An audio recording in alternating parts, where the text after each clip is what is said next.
Hey guys, today we've got a Whitemane rework. She will be coming out next Wednesday or Tuesday and Wednesday for North America and Europe, respectively. And this is actually a really interesting one. So I've said this for a while that after the nerfs to Whitemane, she just has not been a competitive hero. She's been really struggling. She already wasn't being seen in the competitive scene that much. Then they nerfed her 3 different times, and she was kind of dominating in Storm League when she had her Q build. They nerfed that. Then her W build, she was just really good. And then they nerfed that, and now we were just kind of stuck with a shell of a hero that if you buffed her in any way, she was overpowered. And so she is getting a rework. I really wished for this one, but never actually expected this one. So can I just say thank you, Blizzard? One of my favorite heroes. She also is getting a new skin, part of the new event. So feel free to check out that new skin. It's pretty cool. Don't get me wrong, it's pretty cool. So the right off the bat for baseline, they are lowering her auto attack damage. So level 20, she does 121. It's lowered by 5 flat at level 0, and then lowered from that point on. They are increasing the range of your heal by 0.5. It's not that much, but it's enough to where you might not need to walk as close to the team. They're dropping the mana cost. Sorry, they are increasing the mana cost from 30 to 45, and then the compounding mana cost is being reduced from 60 to 45. So you can throw out more heals for less mana than you did before after your second heal, if I'm doing the math correctly. That was earlier math. It was 30 plus 60 for the second one, which is 90. Now it's 45 and 45, so it's 90. So yeah, the third heal is going to take less mana, but the first heal is going to take more. I don't know. It's not worth it. But yeah. Inquisition, the damage is being reduced for your W, which is whatever. Then Searing Lash, the range is being decreased, so it's going to be a shorter range, and the damage is being reduced as well. Usually in a rework, when all the damage numbers are dropped down, that means that they're going to make the talents wild. That means all the talents are going to start enhancing a lot of different things, and I think that's what they're going to be doing, and we'll get to those in a second. And now Clemency costs mana and is baseline. You don't need a talent for it. But just to give you kind of an idea, you deal 103 damage every half a second for 3 seconds. So you do 103 damage 6 times. So that's 600 damage. Clemency will heal 1 person more than using Q and Wing on something. However, if you're going to heal 2 people at a time and then do your W, it's going to heal more. Or if you have anything else that's going to enhance the damage of your W, it's going to heal more. Otherwise, it's better to just use Clemency on your allies.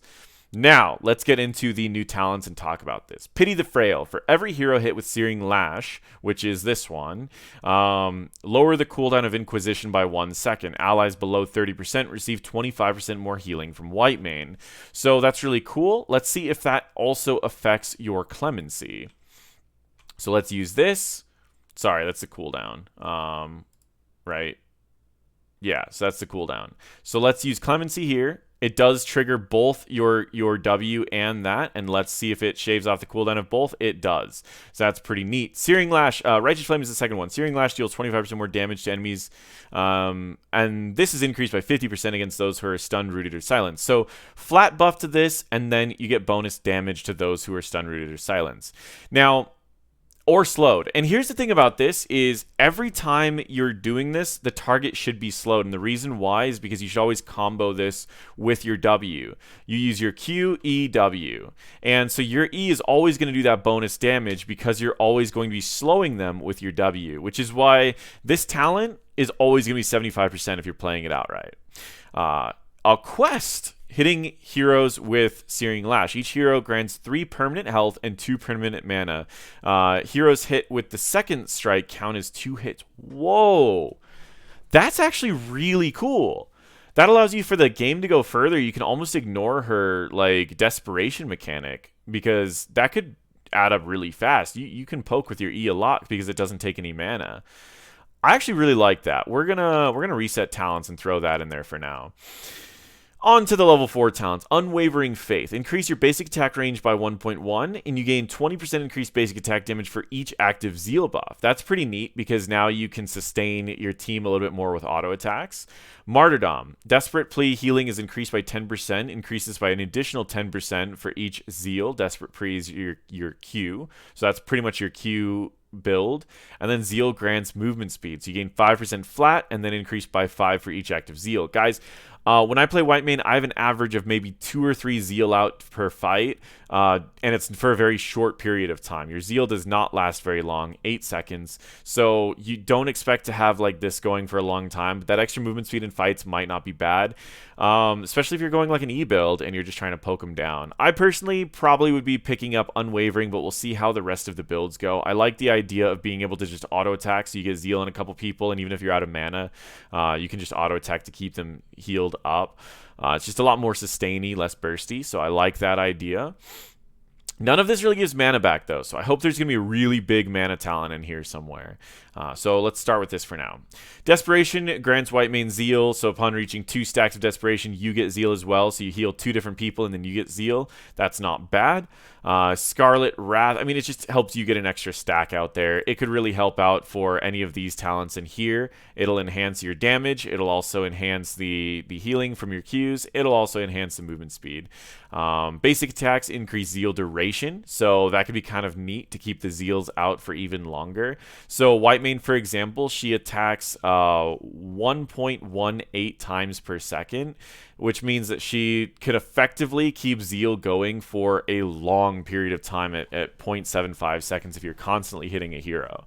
That's actually pretty neat. So let's pick this talent up for just a second, and we're going to throw a heal in there, auto attack. We're going to throw a heal over here, and just watch this for a second. This is not bad if you think about it. It's really not bad if you think about it. That's a long duration on that. However, that means that you don't get your cleanse, and she has a really powerful cleanse. The only thing that sucks about this cleanse is before it was really low range. So let's pick up the movement speed for now. It was really low range for a cleanse, and it still is pretty low range for a cleanse. The other downside to it is it does add desperation, which increases the mana cost of your heal, which means that this is usually something that you need to do after you throw Qs out on a bunch of different things. The other thing about it is before it still doesn't add Zeal, so you don't get that extra thing. So it's like it has a lot of downsides for being a cleanse, but if you really still need a cleanse against a Chromie or a Taunt, it's very good, but it's a very contested tier now. Let's talk about her ults. 40 armor, big heal, longer cooldown than it was before. This was a 60-second cooldown, 40 or 60-second cooldown. It was very low. Let me pull it up really quick, and it was a 60-second cooldown. Now it's a 90-second cooldown. This shut down so many ults before, and being such a low cooldown, you could make sure that you used it the second that those ults came out. And then Divine Reckoning was a 100-second cooldown, and it returns that some of the damage dealt is mana. We may be seeing a shift in what ults are used, actually, because in the competitive scene, that 40 armor is still really, really valuable, but 90-second cooldown is going to make this rough. Divine Reckoning is going to be insane. It's a lot of damage. It returns a lot of mana. Is it still the big radius? It's still the big radius it was before. This likely is going to be the main pick now. Low cooldown, mana back, health back because of the Zeal. Really good. We still don't have anything major for getting your mana back in this whole kit, so I'm a little concerned about that. Her mana costs get really high really fast, and I'm not seeing anything that really returns mana outside of permanently increasing your mana. So this might just become a must pick if I don't see this later but getting later into this seems really rough. Anyways, Subjugate was a level 20 talent that reduced the damage dealt from the target by 75%. Now it's 50%, but it's a level 13 talent. This was an amazing talent. In fact, there were points where I would pick Whitemane to get to level 20 to reduce the damage of 2 people by 75% because of a level 16 talent as well. And there was a point I was going against a Cho'Gall, and I I picked this talent and I reduced Cho'Gall and Illidan's damage by 75%, and they just did nothing.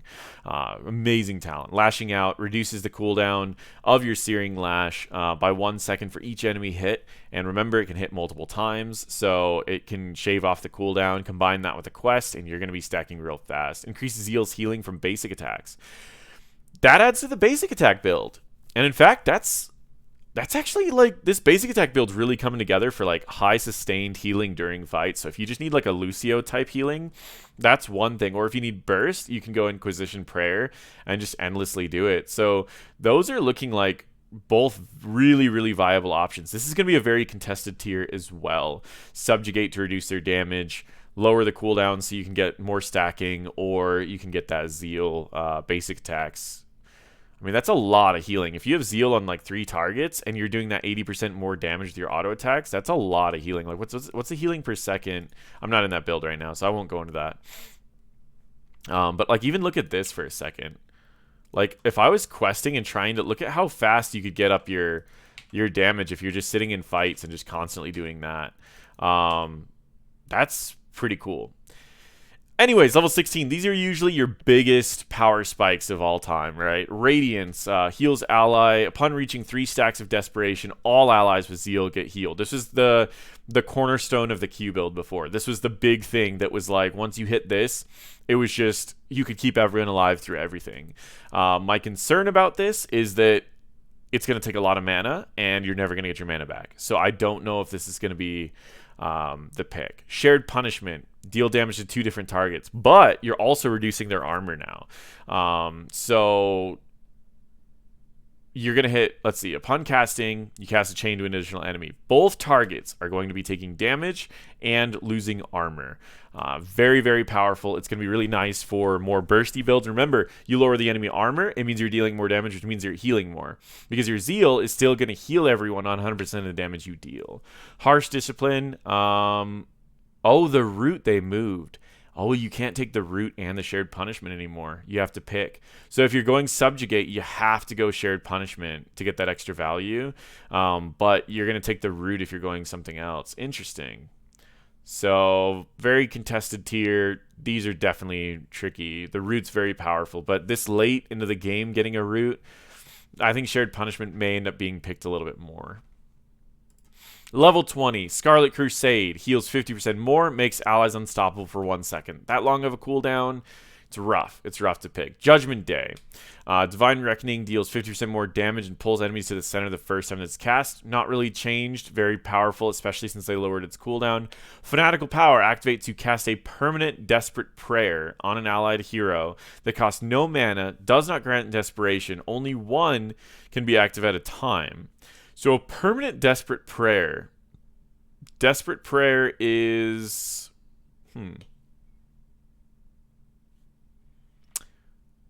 Is Desperate Prayer... What is Desperate Prayer? Let's use it. Let's see what it does. Fanatical Power. On an ally. Okay, so it just leaves Zeal on a target forever. It might heal once. So you can keep Zeal on a target. So in the auto attack build, you permanently have 20% increased damage and you're permanently healing someone for that duration. In the E build, you're permanently healing someone. And then Purge the Wicked, reducing armor, dealing damage over time. This was used in the 100-0 build. If you were ever curious at like how that build goes, you would take like the damage talent there. It doesn't really matter what you take here. Doesn't really matter what talent you take here. Doesn't really matter what talent. We'll take the ult for now. We'll go damage, and then we'll go. It was the root before, and it's probably still the root, honestly. And the way that this played out is, oh, but we don't have the actual Fanatical Power in here. Interesting. We might not be able to 100-0 on her anymore. But yeah, essentially how it was is you would just use your remove armor, and then do damage to the target. And 2,500 damage. Yeah, you can't 100-0 on her anymore without using your ult. You'd have to use your ult with Purge the Wicked. Interesting. So those are her talents. Now let's take a peek at her build. So let's reset. I think there's definitely going to be an auto attack build. And the auto attack build will most likely have, I would imagine, Let's see. For each hero hit with Searing Lash, allies below 30% receive 25% more healing. So, yeah, auto attack build, you probably won't be using a lot of mana, so we don't need this. We'd probably go Pity the Frail. And then we want to make sure that we get the auto attack talent. We want to make sure we get the auto attack talent. We want to make sure that we get something to avoid burst damage, which both of these would avoid burst damage because you can burst heal with this, or you could burst heal with this and give armor. I would imagine I would probably go Scarlet Aegis so I could apply Zeal to everyone, and then I would be able to keep auto attacking, followed by increase auto attacking. And we would probably go with we want to be auto-attacking, so we don't want to be casting our W very often. But the root would be nice, too. That's rough. Both of these require us to cast our W. So if we're going to cast our W, we want it to root. And then finally, we would probably go with the free cast of Fanatical. So essentially what you're going to try to do with this is you're going to pop your ult at the start of a fight, and you're going to keep your auto attacks going, and you're going to heal. And look at like this burst that we're doing. Like, this is pretty cool. So healing per second right now is about 500 on a single target, and we get to keep the Zeal going without costing any mana. 500 health per second's not bad, especially when you can do a burst heal like this, rooting the target and increasing your healing by a little bit, and then going back to auto attacks. It's not bad. So that would be the auto attack build. Your range is relatively high. You need to be stutter stepping to keep it going, and you might need to continue to throw your heals out just to keep this going. And this is how this build's going to work, essentially. It's not a bad auto attack range to have an auto attack build. You're just going to constantly attack the tank and keep that up. A few things to note. You can auto attack enemy minions, but it doesn't heal anything, and it doesn't reset your Zeal. So the downside of this is you have to be doing it in team fights. I think that's definitely going to be one build. The next build's probably going to be like an E variation build. You're going to lower the cooldown with your E, get more mana back. You might need to... You'd probably go movement speed so you can get in and out of fights really easy. You'd probably end up going cleanse in the high ranks, or I don't know if you'd go for anything else here. Divine Reckoning, probably for the extra damage. And then we would be going for cooldown reduction and probably the root, I would imagine. And then I would imagine the goal for this one is...